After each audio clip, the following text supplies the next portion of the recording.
হে দয়াময় প্রভু, আমার অস্তিত্বের মালিক, ইহকাল ও পরকালের ক্ষমা করনেওয়ালা, শয়তানের ওয়াসওয়াসা ও অবাধ্য নফসের তাড়নায় যে ভুল বা গুণাগুলি অতীত, বর্তমান, ভবিষ্যতে করেছি, করব, তা হতে মুক্তি চাই আপনার শাহী দরবারে।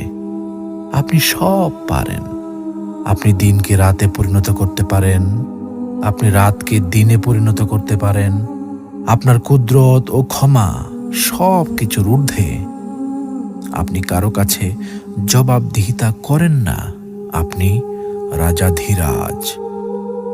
আপনার মহিমা যে ভাষায় লিখি না কেন, সবই ম্লান হয়ে যাবে আপনার শানে।